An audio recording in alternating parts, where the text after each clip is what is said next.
Hi there, YouTube. Thanks for clicking on the link, watching the video. We'd love for you to like and subscribe if you haven't already as you watch our mock draft trade episode. Let's podcast. What's up, everybody? Welcome to the Pick Six Podcast, CBS Sports Daily NFL Podcast. I'm Brinson. I'm your host. It is, was it Wednesday? Wednesday, April 6th. If you are listening to the podcast, if you're watching on YouTube, it is Tuesday, April 5th. And it's a sad, sad day for North Carolina Tar Heel fans. But what are you going to do? You know, you run into a buzzsaw. You have 15, you blow it. Look, I mean, it's hard to know. They were up 16, dumbass. Well, they're up 15 and a half. Right, but that's fine. It's pretty hard to beat Duke in the Final Four if you're Carolina and have it not mean anything at the end of the day. But somehow having a 16-point lead in the title game allows that to happen. Duke fans, the Duke basketball team, Coach K, the big winners. Although Jay Williams did say on the radio, what are you smoking? How are they the big winners? Because Carolina blew a 16-point lead in the title game. They got their asses handed to them twice by a team that was an 8 seed and lost by 30 points to the University of Miami. What are you talking about, you homer? Beating guy Duke. Who was a Duke fan and was such a terrible Duke fan, he had to go to NC State, which is somehow the worst program in the ACC. This guy, play it, Debo, play the clip. Go Tar Heels. Go Tar Heels. Weak ass take. What is wrong with you, sir? Leave a yeah. That's exactly the response that Carolina fans gave me when I sent out that tweet. People like, you think we care about this? We mean Duke. We don't care about losing the championship game. Nothing matters. Go away. You suck. By the way, very bitter and angry. And by the way, Traps, Josh, and Debo, this is the same dummy who has seen exactly one NC State women's basketball game in the last 40 years and was all into his feelings when they didn't get to play at home as the number 1 seed and they had to go play in Connecticut and got their asses stomped. Up high, down hard. Get out of here. Basketball season's over. It's Masters Week. By the way, it's Masters Week, and I'm sure there's a promo in here, but you should go listen to the First Cut podcast with Kyle Porter and Rick Gaiman and crew. They do a fantastic job of setting up for the Masters, getting ready for DFS, your best bets, outrights, top 20s, top 10s, whatever you got to bet on, matchups. And, of course, they recap every single round immediately after it's done. Let's hit the like button if you're watching on YouTube, of course. Subscribe if you're listening or watching. And leave a 5-star review with a question on Apple Podcasts for the mailbag. We had a big trade that went down on Monday afternoon. It's like very confusing when you see a trade like this because it's like, you know, it's like it tweets out, it's like trade in all cat, like breaking trade. And you're like, oh my God, who's being traded? And then there's no one being traded, just a bunch of draft picks. And I think everybody kind of struggled to figure out what was happening between the Eagles and the Saints with their trade. The Eagles, oh, by the way, I should point out, it's me, Wilson, Traps, and Edwards. What's up, guys? Sorry. Not just me and you yelling at each other. I forgot that you guys hadn't said anything.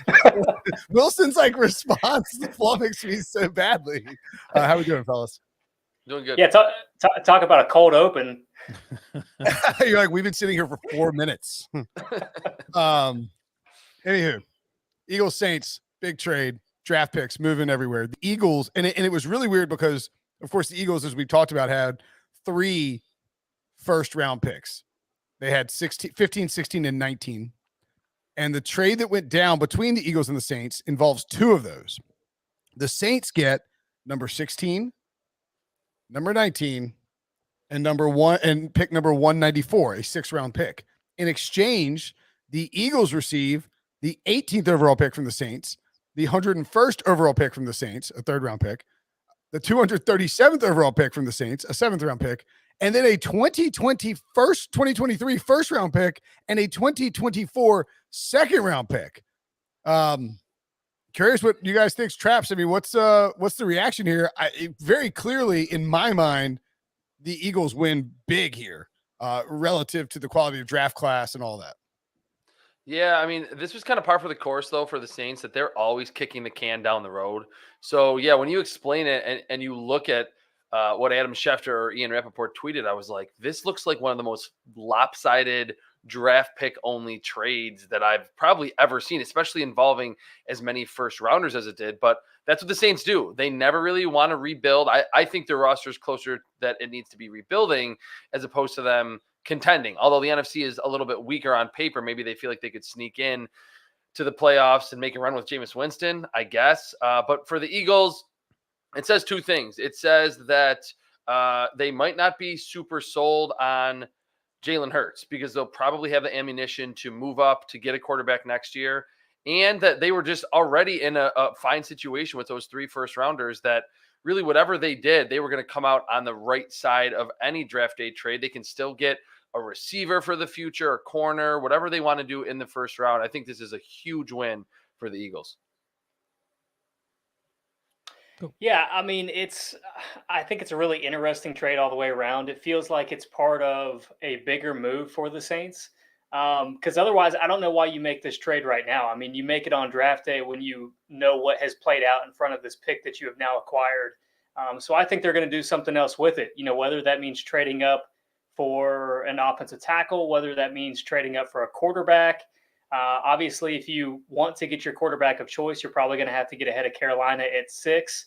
But either way, I don't understand the trade from the Saints' perspective because I don't value any of the quarterbacks to be taken that highly. And now you're giving up, even more draft capital to make it happen. And if you did trade up for a left tackle, then I think that's entirely too rich as well. I mean, that's a Laramie Tunsil trade, and you don't even know what you're getting yet. So either way, I don't understand it from the Saints' perspective. I love it from the Eagles' perspective. But it just takes me back to when Philadelphia was trading up for Carson Wentz back in the day. They had to make a stepping stone move before they were able to get the Browns to agree to trade out of number 2. And we cannot predict what the Saints are trying to do because I remember the year that Lamar Jackson was picked in the first round. Everybody thought the Saints were trading up to take Lamar Jackson, and instead they took Marcus Davenport, the edge rusher from Texas San Antonio. So as much as we think we might be reading into what New Orleans is going to do, I think that would be a little bit foolish based on how they've acted in the past. That was an incredible 5 minutes of draft action where everybody's like, Sean Payton's getting Lamar Jackson. He's going to torch the earth to the ground. They're like, Marcus Davenport. You're like, what? You have a future. Hey, tell me again the Eagles compensation. What the Eagles received or what the Eagles gave up? 16, 19, and 194. Then give me the other side. I'm trying to do the RJ's old school. 18. RJ said that the Eagles came out as his new losers. That's his new version. I have his old version, so I want to see if it's different. Okay. So I know he tweaked some things. So 18, 101. Yep. 237. Yep. A 2023 first. If you do the math where the 2023 first counts as a second round pick value, the Eagles do come out as losers.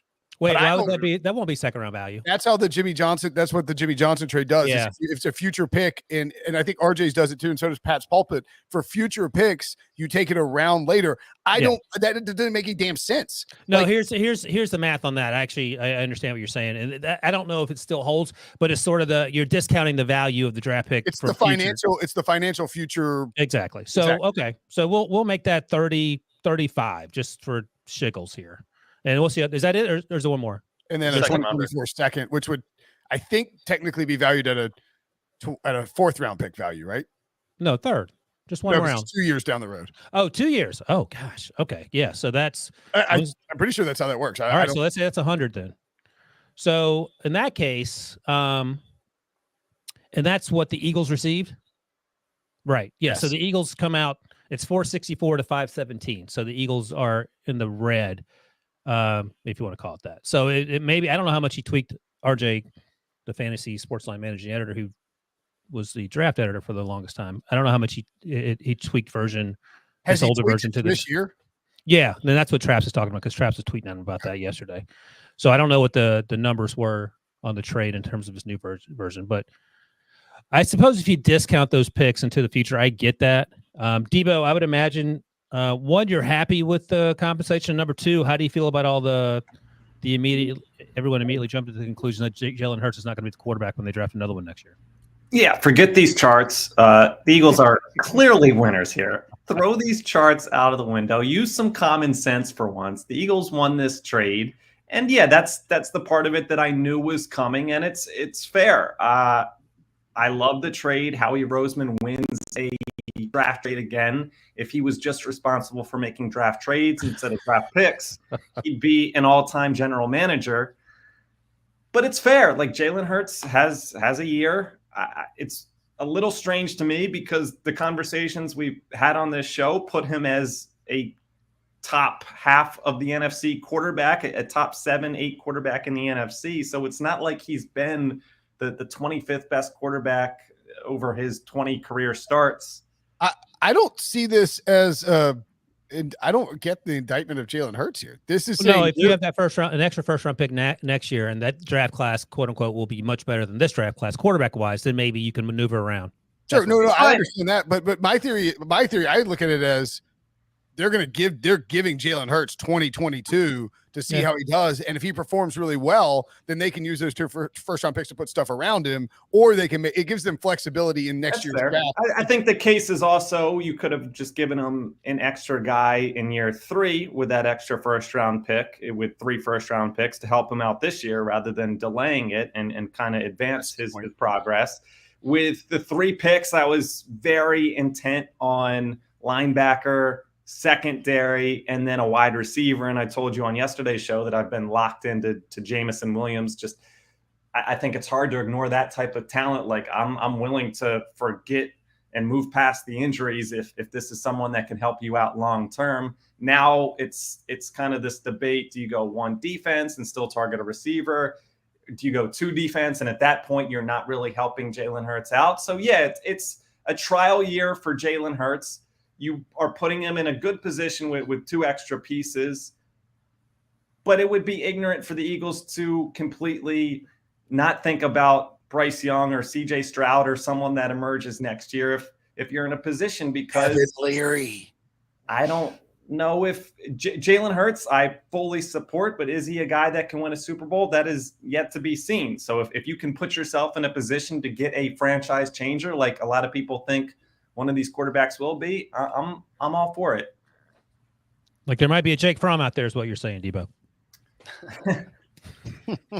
So one thing that I kind of struggle, one thing I kind of struggle with here is, presumably it would be Houston or the Giants that might be of interest in a possible landing spot for the Saints to move up to, get a quarterback or a left tackle.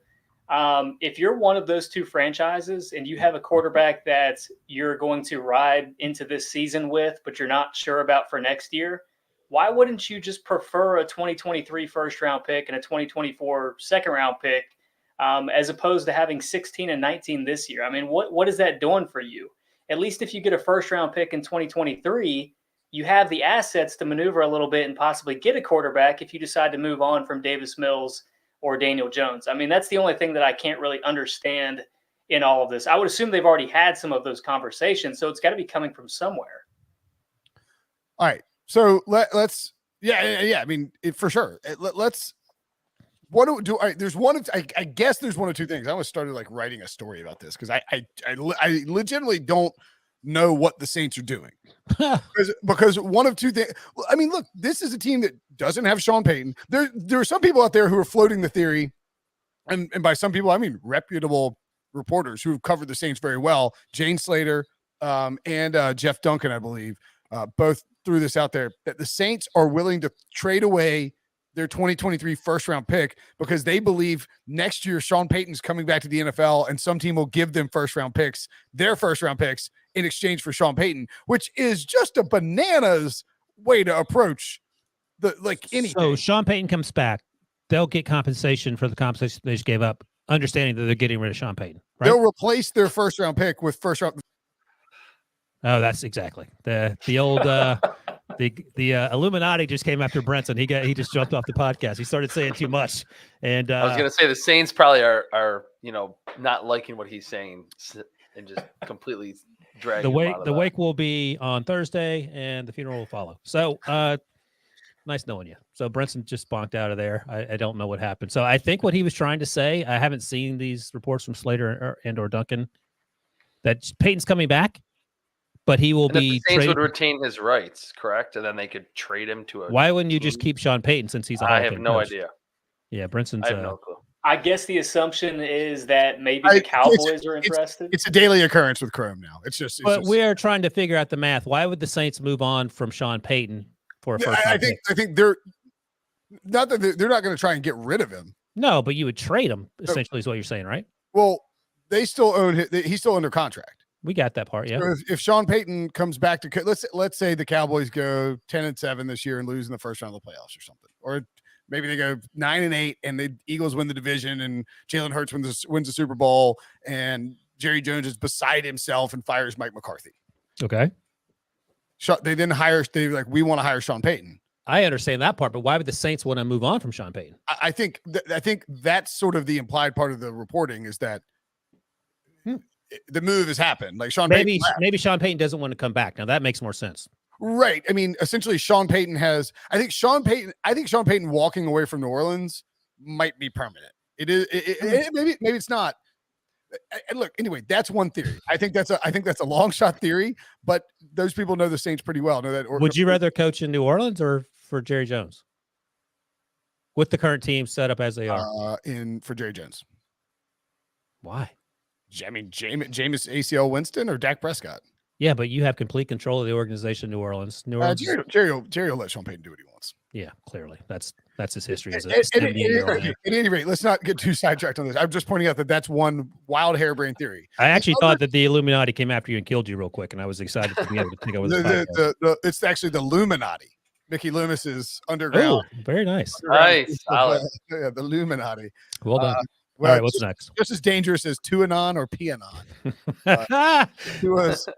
Tua's the Miami Dolphins fans, and of course, then Pete Prisco's bizarre cult that he runs, Pianon. Anyway, the other two, I guess, legitimate theories, or these are legitimate, closest to like the only things that make sense. Like, why did the Saints do this far in advance? The one theory is that, as I think Josh pointed out, they want to make a move up the board. We'll get to that one in a second. The other theory is that they wanted to get in front of the Chargers to take a left tackle instead of letting the Chargers do it. The one problem with that is it was April 4th when you did the deal. Like, if the Chargers want to move up 2 spots, they can't. What would be hilarious is if, like, on draft day, like Howie Roseman flips 15 to the Chargers for 17 and a 3rd round pick or something like that, and the Chargers are like, "Hey, nice work, Illuminati. You really sniffed this one out." I can't believe the Saints are that stupid. Like that. And do you remember? This is a little different, but I was just curious because I didn't know. When did the 49ers trade up last year to number 3? Do you remember? It was early. Question. I meant to look that up yesterday, but I will do it March 26th. 26th. Wow. Yeah. So the difference is they went all the way to the top, so it was going to be hard to leapfrog them. When you move up just to the middle of the first round, you're sort of setting yourself up for disappointment. And Tupi in the chat points out the Chargers have the best young left tackle in football. Of course they do. They would be taking a right tackle at 16 is the theory.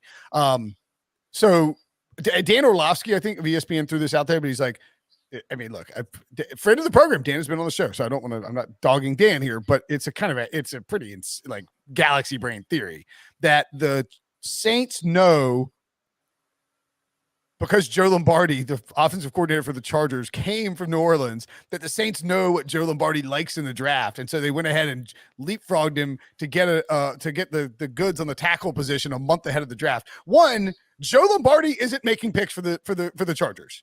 Like, does anyone think that? Why would anyone think that?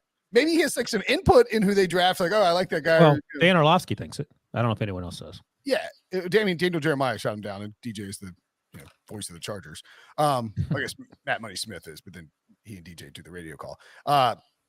So that's one theory that I think just can't be true. Like, the Saints can't be that stupid, right? Well, as Josh just noted, they traded up for Marcus Davenport over Lamar Jackson. Well, Marcus Davenport's a good player. Lamar Jackson probably makes that team look a little different right now. I mean, do you guys buy into the theory, Josh, at all? Not at all. No, I don't think. I think it's quite a stretch to think that they made this move now, thinking that Los Angeles was going to stay put at 17 and take an offensive tackle.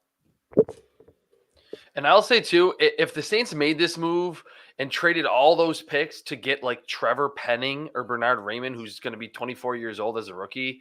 It's just bad draft navigation, bad allocation of your draft picks. Like there's no, outside of the top 3 offensive tackles in this class, there's no one that's worth that many extra draft picks. I know left tackle is important. They lost Teron Armstead. If they trade up or by trading up, they need to be picking a quarterback. I'm pretty much we'll trade up. We'll talk about the trade up in a second. But the point being is that we all agree that would be a bat-ass insane move. Yes, to trade absolutely. up 1 pick ahead of the Chargers unless you just think that Tom Telesco doesn't have the balls to trade up like he did for Kenneth Murray a couple years ago. Right. Like you don't think Tom Telesco traditionally sits there, but like if Tom Telesco wants a tackle and he thinks you're going to take the tackle, he'll just leapfrog you. It's not going to be that expensive. So, and by the way, just one quick point too on the actual swap. I don't care what the trade chart says. The Saints have Jameis Winston coming off an ACL and Andy Dalton, Ian Book, and they're Blake Bortles is begging is like asked for his release from the Saints. Like Blake Bortles wants out. Okay. So, you've got Taysom Hill who's now moved to tight end. Alvin Kamara, like I look at the Saints team and I think, yeah, the defense can still be good. I don't know if it's like an elite defense. There's no chance this offense is going to be top half of the league. Not with Sean Payton gone. That would be shocking to me. If you give away a future first round pick, you need to be pretty damn sure that you're going to be a playoff caliber team. And I don't think the Saints look like a definite playoff They look maybe like a fringe playoff team, but like giving away a 23 pick. If Jameis tears his ACL in week 2 again, and you don't have Sean Payton or whatever week it was, you don't have Sean Payton to bail you out. I mean, it's potentially like you're giving away a top 10 pick in next year's draft, which is a very good draft. So I like it from that perspective. Now on the actual main theory that everybody's operating on, because we can't believe that the Saints would just try and slide ahead of the Chargers and be like, haha, gotcha. If they're trading up, if they're going to package these picks plus more to move up, one, Wilson, I'll ask you this. How high do you think they can go with the draft capital that they have right now? Because I think maybe the ceiling is 5. Does anybody disagree? Does anybody think it could be higher or lower? Well, we can plug it in, but that seems right, while Wilson's doing the math, Josh, what do you think? I think it's possible. I mean, when you look at this draft class, you're reasonably not going to get the kind of return that you would traditionally get if there were a franchise quarterback. So, maybe if there was a team that was desperate enough to trade back and get some additional draft capital, maybe that would be more enticing. I mean, a team like Detroit, if they value future draft compensation, which you just actually gave up in that trade with Philadelphia. Again, I don't understand that part of it. That seems like a bigger chip than to get number 16 or number 19 this year. But I think a team, if they're desperate enough and they just don't think there's that much of a drop off between the 4th best player in this draft and the 16th best player in the draft, then, pick up the additional draft capital. By all means, you probably have a lot of holes that you can fill on the roster. So if you're the Jets at number 4, would you trade down to get 16, 19, and 98? From 4? And you also have the 10th pick. And yeah. So I get 4, I get 10, 16, 19, and 98. Yeah. In addition to my other picks. Yeah, absolutely. You already have 10. Like 10 is not part of the deal, but you already have. I'm saying like now you have 3 first round picks, 3 picks between 10 and 20. And then you have about 5 or 6 picks on day 2. Yeah. I think they have 35, 38. Yeah. I mean, so they can get to 4 with those 2 first and then a late 3rd or a comp pick or whatever that is. It's the comp pick 98, the Saints. So Saints give up 16, 19, their comp pick at 98, get to 4 if they love Malik Willis, because I don't think Malik Willis is going to. What? They're not trading up to get like a left tackle, are they? I hope Well, not. here's the thing. I mean, you could get you could get Icky there. You get Icky or Evan Neal. That's insane because they have needs at wide receiver. They have needs at quarterback. They have needs along the defensive line, sort of looking down the road. So, but again, I'm glad Josh brought this up because I've forgotten. Marcus Davenport. So nothing's off the table. They could go up there and take Matt Ariza, the punter out of San Diego State, for all we know. They're crazy. Yeah, it kind of boils down to it has to be a quarterback to justify this kind of a move. I just don't value any of the quarterbacks in this class to make that kind of a move. But if you have a strong enough conviction, I mean, go right ahead. We might be the ones that look like idiots a couple years down the road. But in the moment, I don't see any scenario in which New Orleans comes out looking good. Yeah, it's hard to imagine. So Well, hold on. I think they could look okay. I mean, granted, this year, and it has to work out. It's sort of like the Julio Jones trade, which looked idiotic at the time for the Falcons.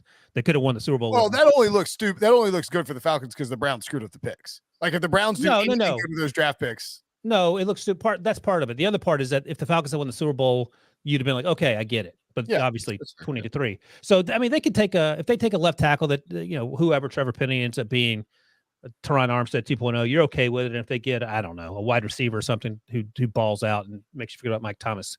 But I think in general, I feel like it's like 85-15 that it feels like it's going to blow up in their face. Yeah, I agree with that. I'm just trying to think like. So I mean, I don't think the Jaguars would move out of 1 for 16 and 19, and you don't have a future first, so that's not going to happen. The Lions might consider it if Hutchinson. If let's say they love Hutchinson or they love Walker and one of those guys goes first and they don't want an offensive lineman. Okay, what about this? 16, 19, 49, which is also a pick that the Saints currently have, 98 to get to number 2. Would you do that if you're and the Lions also have pick number 32? Yeah, I'm sprinting to do that if I'm the Lions. In fact, the chart favors it favors the Saints winning that by 30 points or whatever on the but I think that in this particular case, you can like if I'm the Lions, Texans, Jets, or Giants, and presumably all right, let's say they're moving up to get a quarterback. If they are, then they need to be trading to 3, 4, 5 because the Panthers are probably taking a quarterback, unless you think the Panthers are going to take Kenny Pickett and you want Malik Willis. If I'm the Texans and maybe the Lions, probably the Lions, Texans, Jets, or Giants, I am willing to trade down from my spot for 2 first and like some other stuff at a discount, a little bit of a discount, because I have another high first round pick and I'm picking up 2 additional draft picks in a draft where the top, it is not, there's no elite top heavy level of talent. Like I want more picks in the middle of the first round. And granted, like I do think that Neal and Icky and I guess Hutch and I think Neal and Icky as those tackles are like, those would be the 2 guys. If I'm the Giants, and remember, like the Giants and the Jets might be putting those guys at right tackle. So it's like, do you want to take a right tackle or a guard with a top 5 pick? Because you already drafted in the first round in the last 5 years a left tackle. So there may be some incentive for these guys to get out of that 3, 4, 5 range. Like, hey, Saints, come on up, hijack the Panthers. We don't care. Like here, like we'll do it for a slight discount because now we have 3 picks in this first round, which we can either trade or use to really solidify our roster. Yeah, before I say what I'm about to say, I understand that these 2 teams are going to have to pay the players that they acquired, but we're talking about more draft capital than what Miami had to surrender for Tyreek Hill, more than what Las Vegas had to surrender for Devontae Adams, not that far off from what Denver gave up for Russell Wilson. So you almost have to be trading up for a quarterback to kind of justify that kind of draft capital. And even, it goes back to the original point. I just don't value any of the quarterbacks at that point. All right. One more point on this and then we'll be done. But I mean, I find this like trade to be fascinating. It's a fascinating trade because there has to be something else, right? Like there has to be something else. If there's not, that I don't know that I can even handle it. I saw Albert Breer tweet this out, and I'm going to find it really quick. That freaking guy to tweet about the here we go. I had to dig through a bunch of tweets about Carolina losing the title game. I don't know if you guys heard about that. The Saints side, New Orleans now has 3 picks inside the top 50, which should set them up to take care of their cap issue in the next couple of years by getting younger, cheaper talent on the roster. Those 3 picks, 16, 19, 49, are at a good spot given the class's makeup.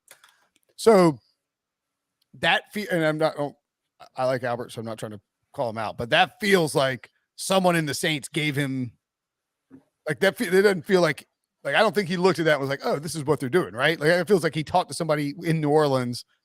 I'm not trying to source guess, but it feels like that's coming from somebody in New Orleans who are like, oh yeah, this is what we're gonna do with the cap thing. How does somebody make that make sense for me?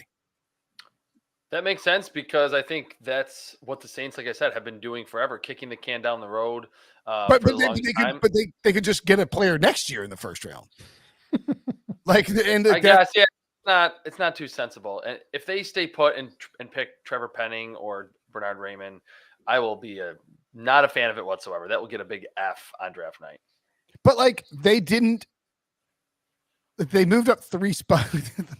The other part of this is that the Saints have the second most salary cap space in the NFL right now, according to Spotrac.com. So Somehow. yeah, I don't know how that's possible, but I'm just saying, like, salary cap space is not necessarily an issue right now. Yeah. Well, I mean, maybe it's I don't like, again, we'll move That's past weird it. too, because it's not like the Saints have a bunch of young talent that's like coming up to get huge contract extensions either. Like a lot of their talent on defense is older. Who knows about like how Michael Thomas is going to ultimately play, once he comes back. So I could see it if they had like a third-year wide receiver who looked like he wanted to get Tyreek Hill money, a left tackle there. Like they don't really have a lot of big contracts coming up either. Yeah. I'm perplexed by the deal. All right, let's take a break, and when we come back, we'll talk about some draft props. Make you some cash. Coming up next. All right, we got some draft props we'll get to. I know that was a lot on that trade. I feel like that's fine though. Like I feel like although it was weird. I don't think we talked about the trade on HQ at all. like they wouldn't like they didn't like they're doing like team win totals and nobody I mean usually it's like Odell Beckham scrapes his knee filming Instagram and it's like red banner breaking news alert and it's like 2 teams swap a bunch of first round picks and silence. In retrospect, I should have talked about that instead of the old basketball game. It sounds like. Oh! All right, we'll start with the first overall pick. We were looking at these odds on Caesars. Whoa. First of all, I think they're spelling Aiden Hutchinson's name wrong. Doesn't it have an E? Am I crazy? No, I think that's right. Huh. Well, I've been spelling it wrong then. That's why we have editors. Don't know if they caught it. The Aiden Hutchinson, when we first started at 7 p.m. Wait, this looks like looks like yesterday or this morning was minus 220 and is left back out to minus 300. Which is just for reference, those were screenshotted last night. So okay. Good call. Before or after Carolina lost in the championship game? After they beat Duke on Saturday. Nobody remembers that anymore. You absolutely. I do. Nope. Trayvon Walker still plus 350. Malik Willis down to 10-1. Scroll down a little bit there, Diva. Malik Willis down to 10-1. What the hell? Getting crazy. 5-1 to 10-1 overnight at Caesars. Icky and Evan Neal both still 12-1. And Kayvon Thibodeau. Wait. So sorry. Malik Willis went from 10-1 down back to 25-1. Okay. That's all right. That makes sense. He shouldn't be 10-1. So what do we think about this market? To me, it is still very much a 4-player race for that number 1 overall pick, right, Wilson? And probably just a 1-horse race. Yeah, you and I were talking about this yesterday. I'll be interested to hear what Josh and Traps thinks about this. I think it's basically Aiden Hutchinson and Trayvon Walker at this point. And if there's some way to parlay that, Brinson was looking into it yesterday. I don't think you could, but maybe. Or you can't parlay because it's like a single outcome. So you couldn't parlay. You wouldn't want to parlay. Right. You were looking at parlay first and second pick. Yeah. Right. But some combination. I mean, they're having Jacksonville's having Icky in for a 30 visit. I don't know if they've had Evan Neal in. I'll have to look. I think right now feels like teams are of the opinion for the most part. A few I talked to in the fall liked Icky better than Evan a little bit.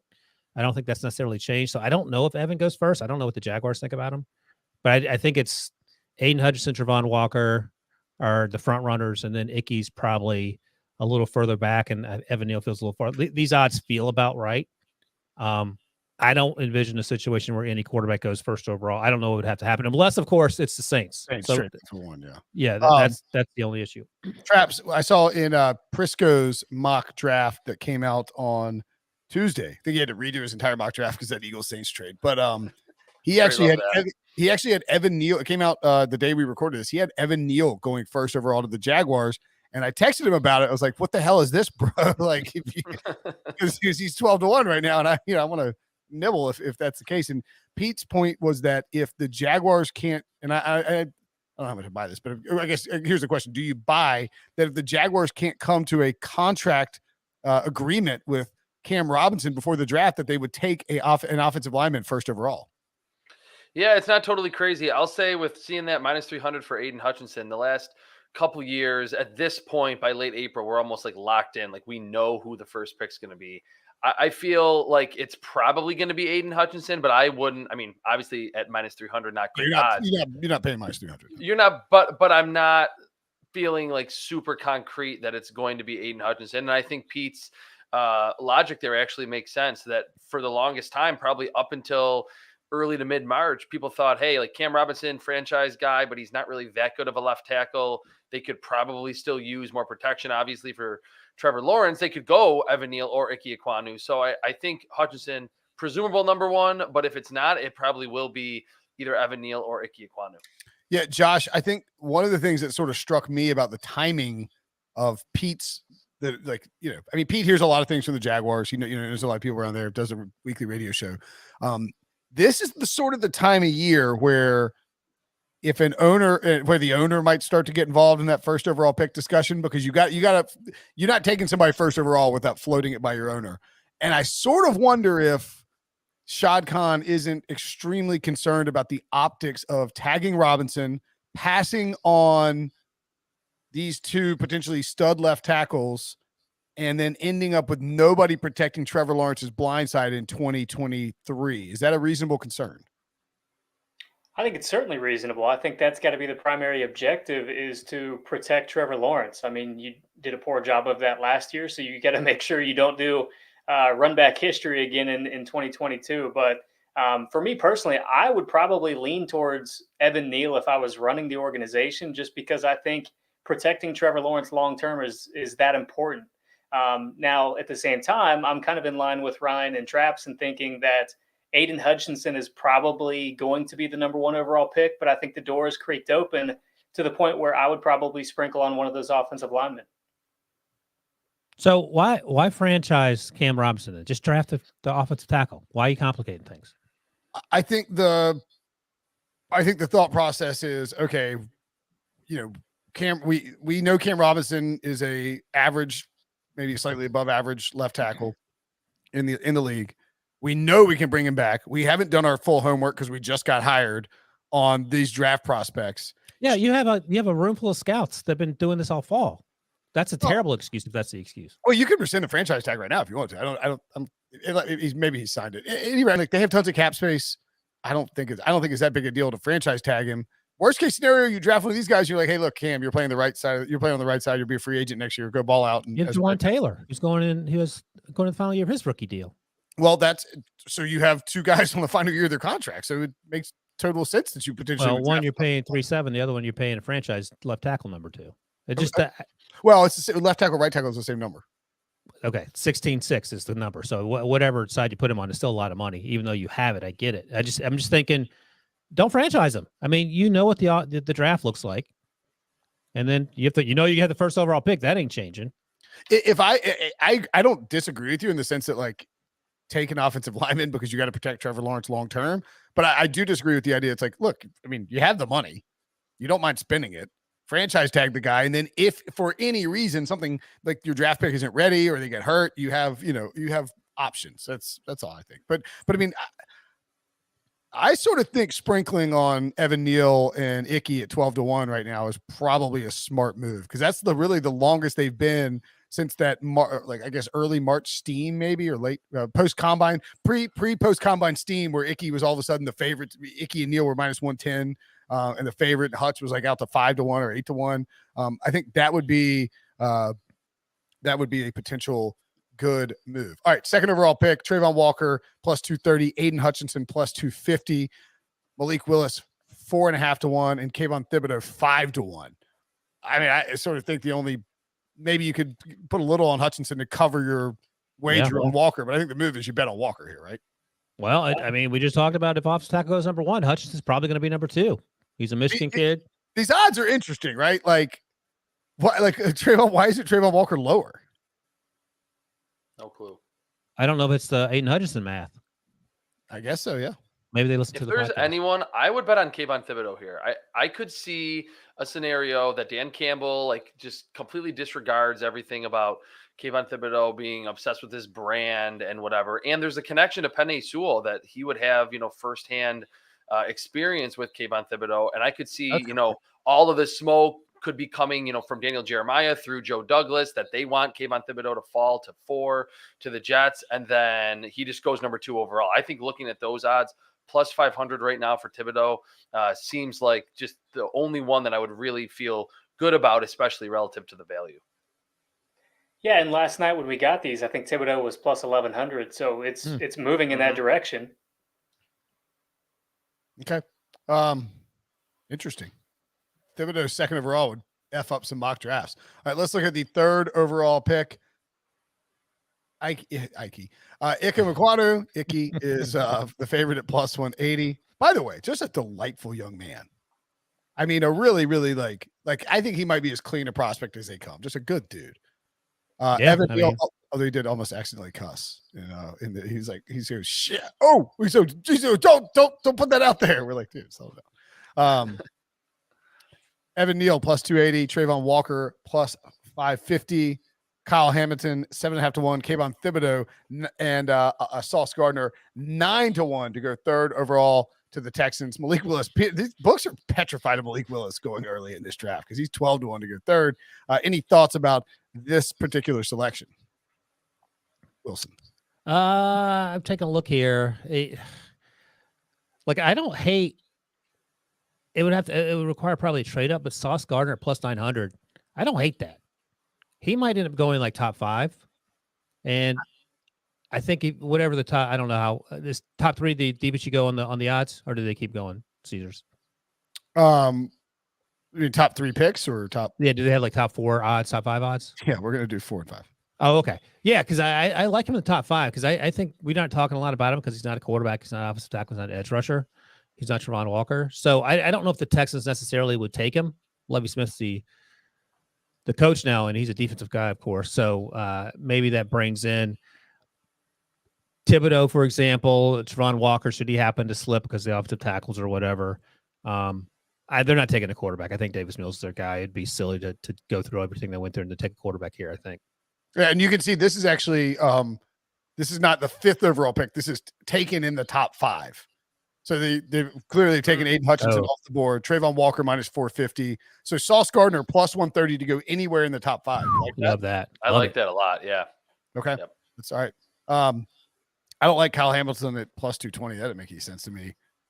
Thibodeau is really interesting to be Wait, what about Hamilton don't you like? Taking in the top 5? You don't think he's going to top 5? Is that what you're saying? Oh, I don't think so. That'd be surprising. Okay. Because I don't disagree with that. Because I think you'll get obviously at least one of the offensive linemen, 2 pass rushers, probably Sauce Gardner, and then the 5th pick is the Giants. And I would be if the Giants are going to pick at 5 and 7, and one of those offensive linemen is sitting out there, I don't think they'll risk the Panthers taking them. They'll risk the Panthers taking Kyle Hamilton instead of the offensive lineman. Yeah, I think that's right. Yeah. Thibodeau, man. I mean, could Thibodeau go? Is Thibodeau going to go top 5? Could it be like 3 straight pass rushers to start the draft? I don't know. I say it all the time. Like, I just don't like to peddle in rumors, but I've talked to teams that are concerned about his brand nonsense. I've talked to other folks around the league that aren't crazy about his work ethic, and make of that what you will. You watch him play, he's lights out, but it's just weird that I keep hearing it. It's like I'm out there looking for it either. So that's what concerns me. You love him too. Just gonna end up burning you. Maybe. Yeah, I like him. I think he's a really good football player. Like when he's on the field, he's dominant. I mean, if you read Bruce Feldman of The Athletic, his mock draft where he talked to a bunch of coaches, college coaches and sources, some of the pushback from the teams that they played against, the coaching staffs was like he was good but not great. I wouldn't go that far. I thought he's great when he was healthy. He hurt his ankle after the first game of Fresno State. And when he came back, he was just destroying people. So I don't know, man. He was great to talk to the 2 times we talked to him. It seemed like a good dude, but I don't know what he's doing away from, when he's not talking to HQ, for example. All right, let's look at first drafted by position. Running back may have a little bit of value. Breece Hall is minus 270. Is he that clear cut of a first running back to be taken? Who's next on the list?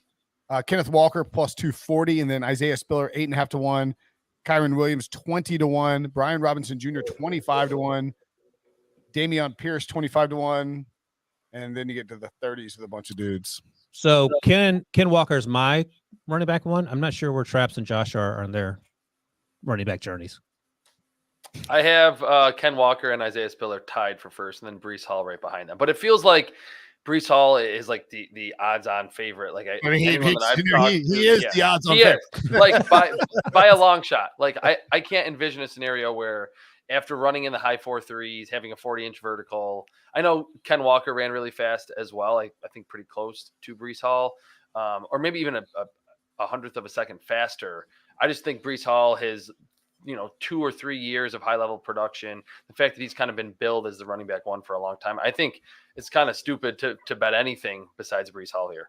I actually disagree because number one, Kenneth Walker, they're not playing quarterback, so that's less mileage. Number one, number two, plus 240, and he doesn't catch the ball a lot at Michigan State, but that doesn't mean he can't catch. So if teams figure out that he can catch, and also Breece Hall tried to beat me up at the combine, so that's why I'm going Ken Walker plus 240.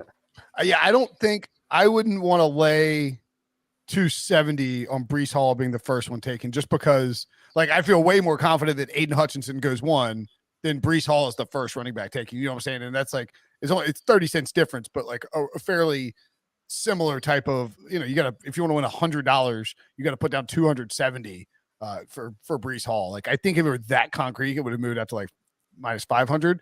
But Kenneth Walker at plus 240, I don't mind. That dude's kind of a monster. First wide receiver first offensive lineman drafted. Josh, is Ike Ekwonu the value here at minus 150, or would you take Evan Neal at plus 130? Yeah, in terms of value, I would take Evan Neal, absolutely, because I think it's kind of a toss-up between the two. So if you're getting value in one direction, I'd probably take that at this point. You guys agree with that? I tend to agree with that as well. I do. Especially if, Yeah, I don't know. I mean, Pete likes Evan Neal. We've talked about that for a while. You can push him on this. He tried to say Icky's got to play guard. I said, Pete, he's not playing guard at the next level. And then once me and BMAC started teaming up on him, he backed down from that. But yeah, I mean, you're getting plus money. I get it.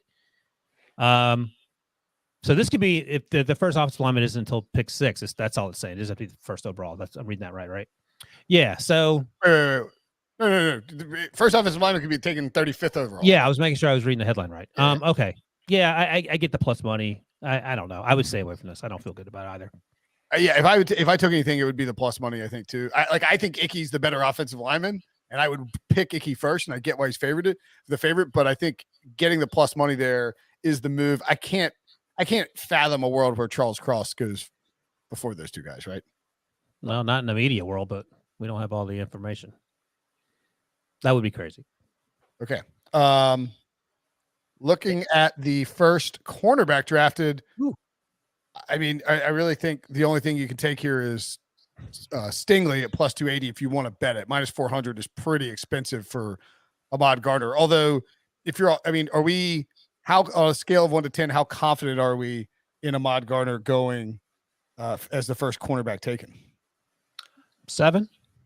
Oh. Yeah, I was going to say 8 or 9, but LSU's Pro Day is Wednesday today, if you're listening. If Derek Stingley runs in the high 4.3s and has a 40-inch vertical coming off a Liz Frank injury, there could be some buzz for him to maybe jump him, but it does feel like about an 8 or a 9 in terms of confidence that it will be Sauce Gardner, the first corner off the board. Yeah, I'll split the difference and say 7.5 on a confidence scale to 10. Obviously, it only takes one team to change that. But, even last year, we thought Patrick Surtain was probably going to be the first cornerback taken, and then J.C. Horn comes charging up as well. So, we don't know how these teams view these players, but I think just based on the way that the winds are blowing right now, it would probably be Gardner as the first cornerback taken. Okay. I would need more than 7.5, or 8 to lay 400, I think. I mean, no, I hear you. That's a lot. I would want 9.5 or 10, I think, if I was going to lay 400. All right. To the first wide receiver drafted. Now, this is a very interesting market. You have Garrett Wilson as the favorite at plus 125, Drake London plus 130, Jameson Williams, the third favorite at 9-1, and then Treylon Burks 10-1. Chris Olave at 16-1 is really surprising. What do you think about this market, Josh?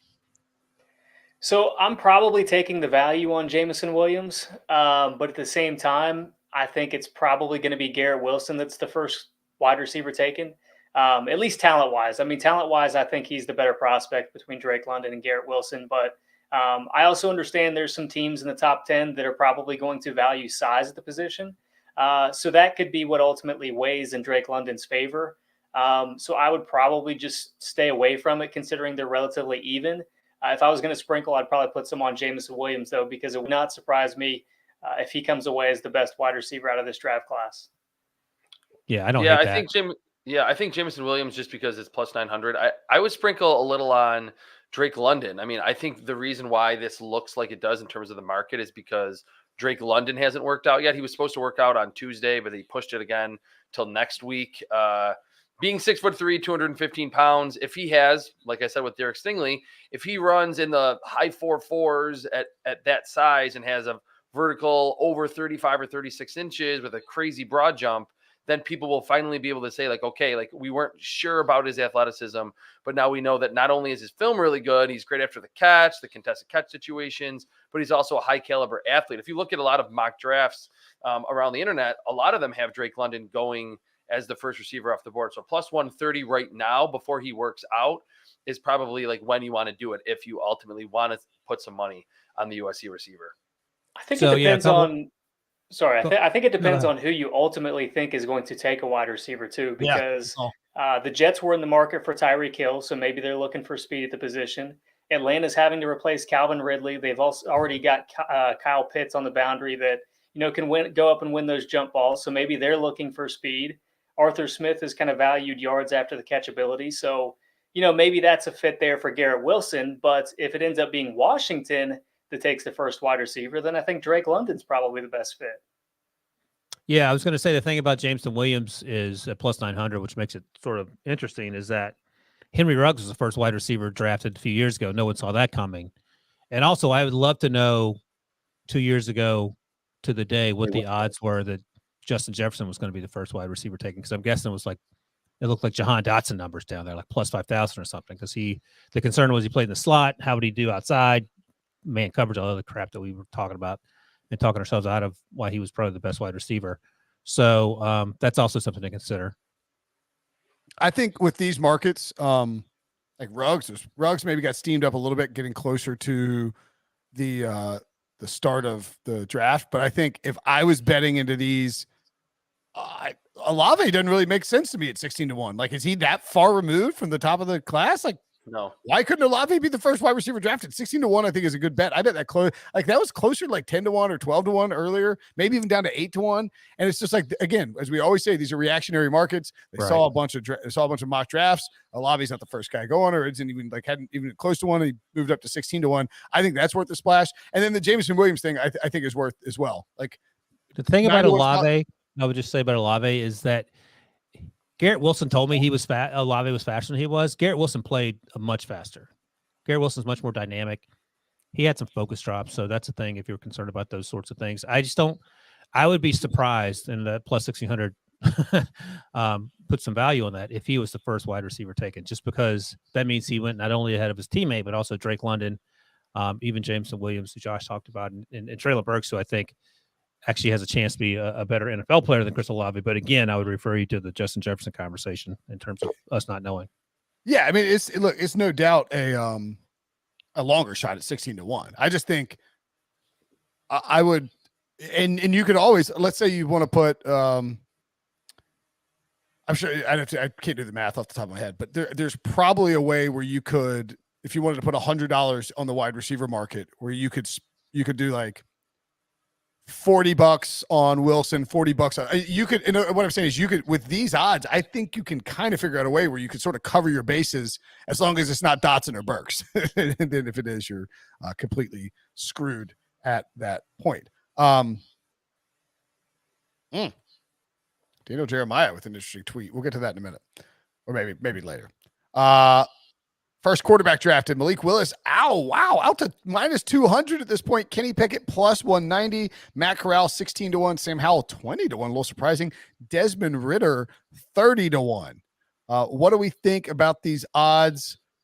To me, this says that the general belief has become that Malik Willis is going to go before the Panthers at 6, because I sure as hell think Kenny Pickett's going to the Panthers at 6. I don't know. I wouldn't be surprised if the Panthers take an offensive lineman. Like I'm sort of leaning that way. Kenny Pickett is the most NFL ready of this crew, in my opinion. Malik Willis, we've talked about for forever that he probably shouldn't be thrown out there right away. I would put money on Kenny Pickett only because it's plus money. I have no idea how this quarterback class is going to sort itself out. Like I have no sense what's going to happen to 6 or 8. And 9 with Seattle. I have no idea. So if you're going to make me pick something, I would take Kenny Pickett and then probably Matt Corral just because it's crazy plus 1,600. And I would just leave Malik alone because it's minus money. Josh? I think it'll probably be, man, that's tough. Because if it's Carolina, then suddenly I think it could be Kenny Pickett. Otherwise, I think most teams would probably value Malik Willis over him. So I would probably lean towards Malik Willis, but it's not enough for me to want to put anything on that. The only possibility that I would possibly sprinkle on here would actually be Cincinnati's Desmond Ridder, just because I think he's probably going to go higher than some expect. I don't know that that's necessarily inside the top 10, but I think there's at least a shot that he's in that conversation. By the way, I should point out, this is a good time to mention this tweet. Daniel Jeremiah at Move the Sticks, of course, of NFL Media, now very famous, tweeted, I reached out to 6 GMs to get their thoughts on the Saints' motive for the trade with the Eagles. Majority think it's about Saints believing they're really close and 2 quality starters could put them in the playoffs right now. One mentioned Ridder as a mid-first possibility. Interesting, Traps. Yeah, I mean, if that's what they ultimately did, I would like what they've already done with the trade up with the Eagles a lot more. If it's for an offensive tackle, again, I don't care if he ends up being really good. It just, the value is not there. So if it is Desmond Ridder, I would be fine with it. As for these markets, I think the Panthers will pick a quarterback. I don't think Matt Rule can go into the season with Sam Darnold and PJ Walker as his quarterbacks. I mean, he looks, to me, he should be pretty embarrassed right now that no quarterbacks wanted to go to Carolina. Yes, there's Baker out there still. Jimmy Garoppolo still available. I don't think they'll go the veteran market at this point. So I would bet Kenny Pickett just because of the Temple recruit connection there. And I could see him being like, hey, we need a quarterback now. We're not really worried about the future, given that Matt Rule's on the hot seat. Could this be? I think that's. Sorry, go ahead, Josh. Could this be a potential issue within Carolina's own organization? Because one would think that Matt Rule is going to be more comfortable with Kenny Pickett, whereas Scott Fitterer comes from Seattle and they had Russell Wilson, so maybe they're more drawn to a guy like Malik Willis. At that point, you kind of have some butting heads inside the organization, and I think how that plays out is going to be telling on who ultimately has a job by the end of the year. I think that it's already been mentioned that there is some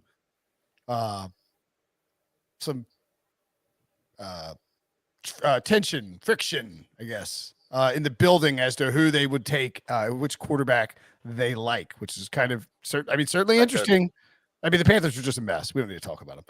Okay, that's it for the draft props. Any other thoughts before we get out of here? We covered that whole trade. We covered all the props. We're going to do it in under an hour. All right. That'll do it for us. Make sure to hit the like button if you're watching on YouTube. Subscribe, save. Wait, that's Amazon. What am I talking about? I'm losing my mind. June can't get here. May can't get here soon enough. You don't know what month it is. I don't. Trying to skip May. It's the Masters. That's all I know. Subscribe, rate, and review. Thanks for listening. For Traps, for Edwards, for Wilson, I am Brinson. See you guys later.